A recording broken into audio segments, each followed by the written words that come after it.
मैं content creator उज्जवल बोस। दोस्तों, आप चाहे सरकारी नौकरी करते हो या प्राइवेट नौकरी करते हो, आप 20 साल 22 साल नौकरी करने के बाद आप रिटायर होते हैं तो आपको ग्रेचुइटी, पेंशन, पीएफ मिलता है। कि कैसे आपको पीएफ, ग्रेचुइटी या पेंशन और कितना मिलेगा।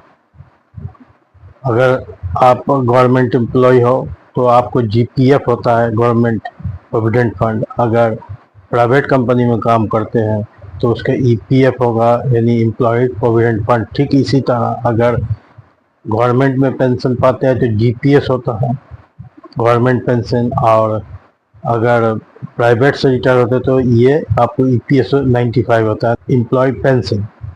तो किस तरह से मिलेगा। और एक होता है ग्रेचुइटी, जो आप रिटायरमेंट के बाद आपको ग्रेचुइटी मिलता है और जितना साल आप नौकरी करते हैं उसी हिसाब से काउंट करके आपको ग्रेचुइटी देता है। तो मैं आपको आज ग्रेचुइटी के बारे में बताऊंगा कि आपको ग्रेचुइटी कितने मिलने वाला है रिटायरमेंट के बाद।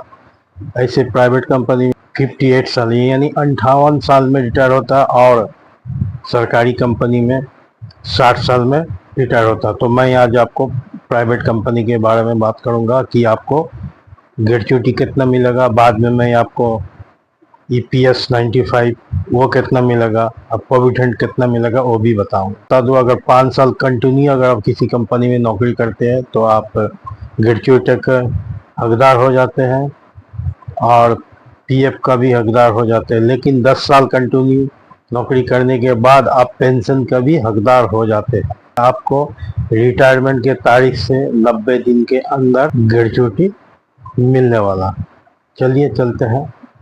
ग्रेचुइटी आपको जिस कंपनी में आप काम करते हैं वो देगा, काउंट करके आप कितना साल नौकरी किए हैं उसी हिसाब से मैं आज वही बताने वाला हूँ कि आप अपना कैलकुलेटर से जोड़ लीजिएगा।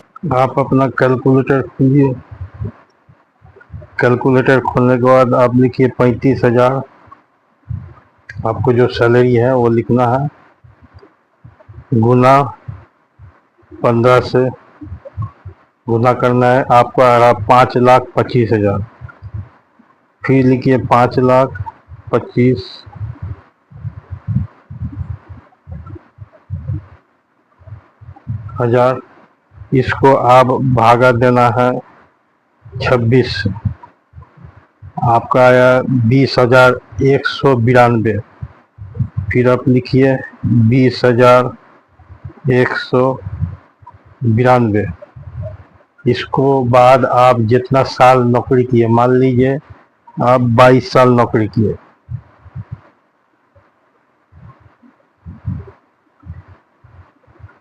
तो 22 गुना आपको 22 लिखना है। तो आपको टोटल आ रहा 4,44,224 रुपया।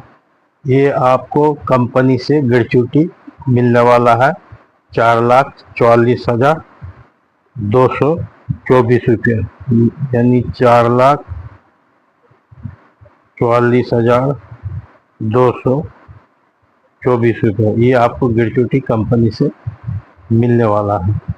इसी तरह मैं आपको पेंशन और पीएफ का भी बारे में डिटेल्स बताऊंगा। इसी तरह आपको कितना सैलरी मिल रहा, यानी रिटायर के पिछले महीना यानी लास्ट आपको कितना सैलरी मिला और कितना साल नौकरी किए, इसी हिसाब से, इसी प्रोसेस से आप अपना ग्रेचुइटी देख सकते हैं।